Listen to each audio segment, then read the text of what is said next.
What's going on, everyone? Juicebags here, and welcome back to some Dungeon Defenders Awakened Early Access.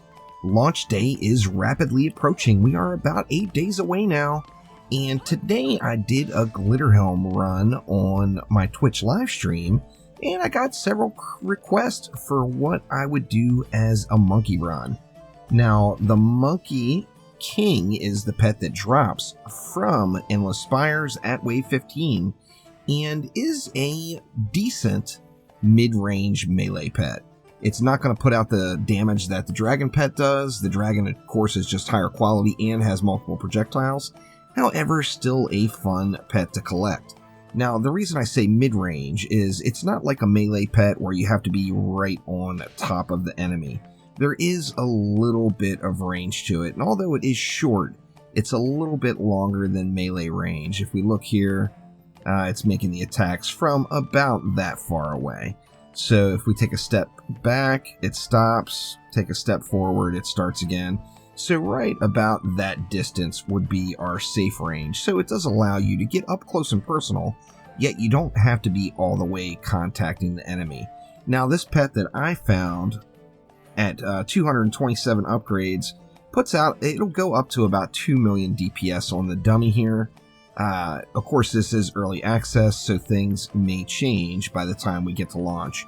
But without further ado, let's hop on into a Nightmare Hardcore Survival and get this monkey run all laid out.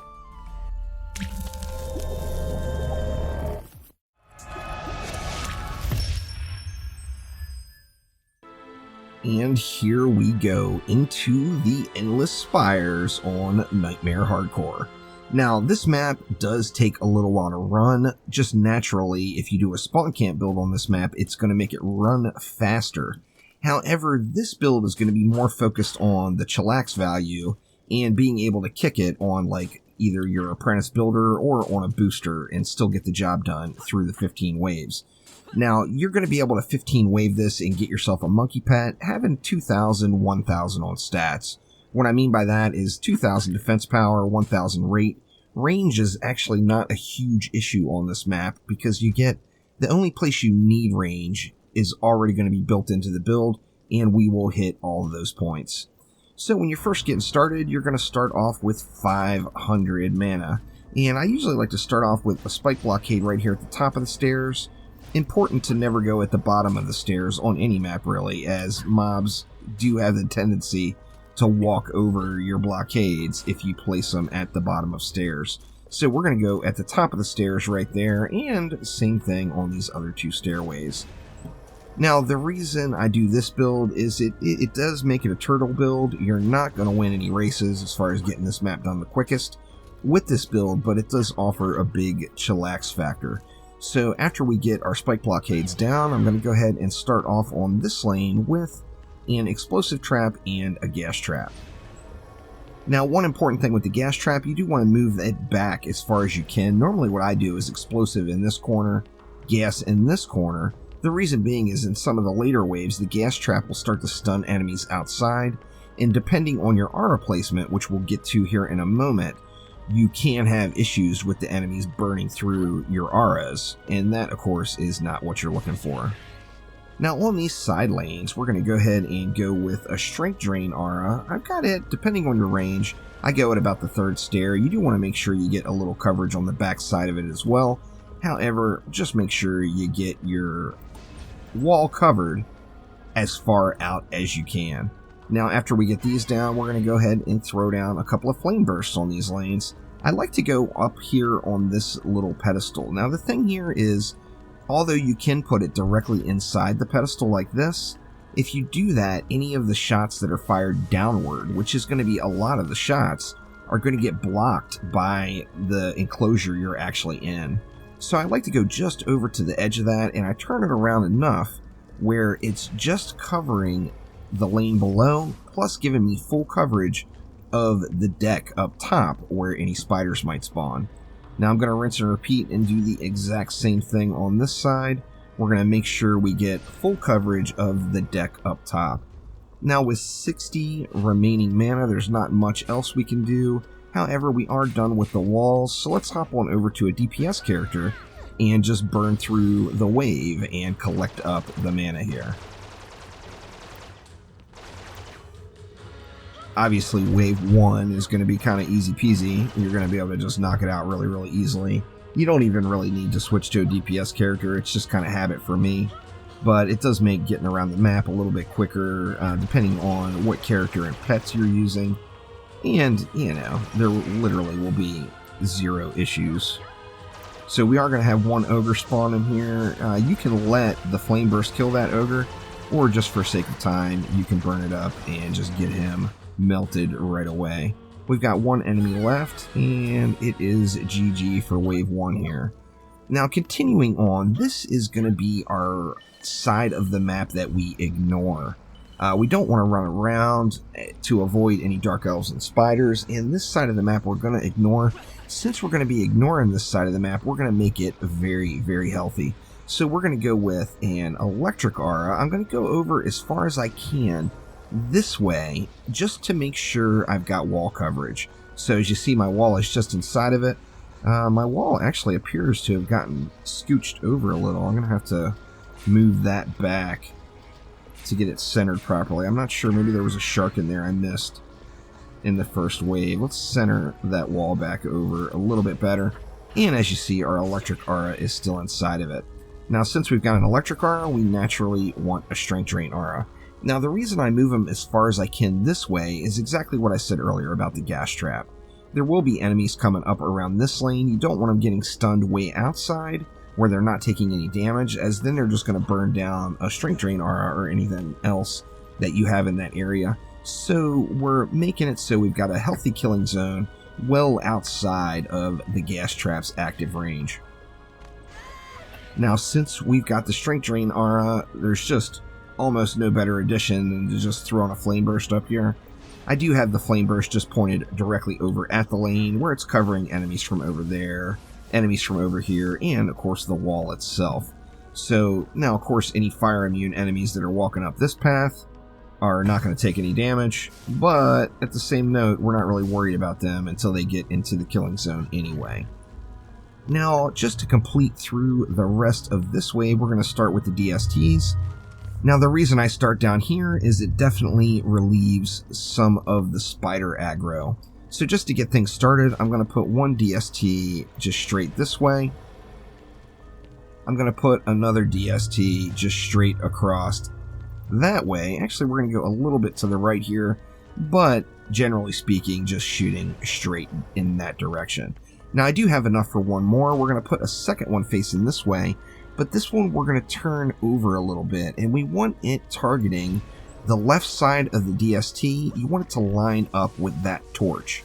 And the reason being is there is an area up top here where spiders will get a little bit derpy, and you want something to be able to kill those and not have to wait for any spiders to get timed out that are up in this area. So aiming at the left side at that torch there will resolve that situation. Now let's go ahead and burn through one more wave and get a little bit more mana. That way we can build this bad boy out the rest of the way.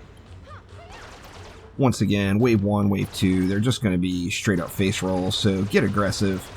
You know, you can sit there and just wait for the enemies to come to you if you choose to. However, getting aggressive, getting out there, smacking them all down is just going to make things go so much quicker. See, the Flame Burster doing a great job in the middle of the map versus the spiders. We got a couple of ogres coming. These are low wave ogres, so not a big concern here.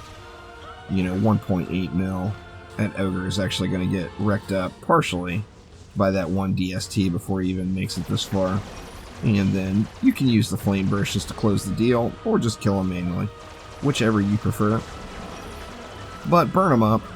Wave 1, or wave 2, pardon me, is almost there. And keep an eye out for any flyers, as our flyer defense is not in quite yet. 23 mobs left. Now, as I mentioned earlier, this map does not run super fast. That's one of the reasons I kind of choose to just do a chillax build that I can go semi-AFK on during the combat phase, as since it's just a naturally slow running map. Of course, you can get super aggressive and spawn camp, and will make the map run super quick, or not super quick, but quicker. But as you just see by the amount of time it's taken enemies to come out and path through the entire map, it does take a little bit longer to run, so depending on what your goal is, I personally choose the chillax method, where I can just chill out up top here on a booster or on my builder apprentice to get the things done through the map. We got 2 more enemies. We got a slow moving flyer and a kobold, which are making their way in. We'll go ahead and just put the hurt on that guy just to speed up the process. And now this side of the map is complete. I'm not going to do anything else over here. It's got 2 DSTs, a flame burst, the electric aura, an explosive trap. It's got lots of power in the mix over here. So now I'm going to focus on this side of the map. And first thing we're going to do is throw down 2 more DSTs. We want one facing either side. Now, I'm going to put one over on this side facing this way. How you want to turn it is you want the right side of the DST barely covering this flyer lane. So you want the right side of the DST lined up with like this side of the gargoyle butt. The gargoyle butt left. And then we're going to do the exact same thing with this other DST, and we want it lined up right with the right butt cheek of the gargoyle. So our DSTs are squared away there. That is going to handle our copter killing. So our ogre copters are now handled. What are we going to do about regular flyers? Well, regular flyers, we're going to start up right here where this tile is broken up, and we're going to go with 2 magic missiles. Now the magic missiles, you do want to do the same thing. You want to turn them so they're covering both flyer lanes, which isn't too difficult to do. As long as you've just got them at kind of a 45-degree angle to that bridge path, you're going to be covering both of the flyer lanes. We're going to do the same thing over here. We're going to start it right about here in the broken tile mess. Same thing. Oop, wrong tower. We're going to go with a magic missile instead. And another magic missile right behind it. Now that leaves us with 8 DU left. So what do we want to do? Well, we know a gas trap is always a big help for any trash mobs. Plus we see we could have Sharkins come up from the bottom. So the easiest thing to do here, in my opinion, is just to throw down a gas trap. Gosh, I am the master of the wrong defense today, huh? Let's throw down a gas trap on each lane. Now that our gas traps are in place, we've got crowd control in the lane, we've got a strength drain in the lane, we've got a flame burst to kill the trash, and we've got DSTs lined up to kill any ogres that might come out. Now this leaves 2 DU left. What I usually do with the 2 is just put down 2 decoy arcane barriers from the apprentice. So I go one on this side and another one just right here on this side. Basically what I'm doing here is just giving any spiders that drop one more target to hit. So having those there, it does allow the spiders to have a target to go to besides the DST. Now at this point the build is complete, so you would just want to hop on either your boost monk or your builder apprentice and just kind of chillax it out on your DST stack. The DSTs facing in all directions like this are going to give you protection from the spiders and from those mean old Dark Elf warriors that like to come out and smash things in. And you will want to just keep an eye out for ogre lanes. Now as you saw here, these early wave ogres just evaporated down there. You will get buildup of ogres on these walls in the later waves. This particular side could have 4 or 5 ogres at a time bunched up right here. So since you're going to be chillaxing right here anyway, it's a very easy way to just keep an eye out for the ogres and just spray into the packs. Now with the lower stats at the 2000 power, 1000 rate, you're going to, like I said, just easily be able to clear this for a monkey run. With slightly more DPS work, if you want to actively boost, use a gemstone pet maybe on a tower boost monk, you're going to be able to let this build go the full 25 waves, no doubt about it. But just be prepared to get involved with the ogres towards the end waves. So in addition to that, setting up in this way makes that end of the map completely AFK. We won't have to do anything at all regarding this side of the map, whether it be with ogres, trash mobs, anything at all. Everything over here will just get handled, and we can just kind of kick it right here and let the map run. Now, as far as upgrade priorities, you are going to have a few different areas you're going to want to keep an eye out for. Now, the first one would be right there as we see it. We've got an ogre a copter ogre that dropped out of the sky and stopped up there on the ledge of one of the spires and makes it so obviously I can't get to it. So this ogre you're going to want to DPS down, but when you look at the end result, your upgrades are where it's at, and the reason being is the magic missile gets serious upgrade value out of range. As you see, it is actually turned over to attack that ogre. However, it doesn't have enough range to get there. So once you get your magic missiles fully upgraded, any of the stuck ogres, you're going to get a stuck ogre there, you're going to get a stuck ogre right there on that lane, and you could potentially get stuck ogres over here as well. The magic missiles will burn all of those stuck ogres out without you putting any activity into it whatsoever. So that is it as far as the semi-AFK monkey build goes and what I personally have been using. As I mentioned, this is not a fast run by any means. It is not going to win you any races, that's for sure. But it is a very chillaxing run where you don't have to contribute an absolute ton and still get a Nightmare Hardcore quality pet. So that will do it for now. Thank you all so much for watching. We've got just 8 more days and I am looking forward to launch and excited to see what else comes to Dungeon Defenders Awakened. So thank you all once again, and I will see ya next time around. Take it easy.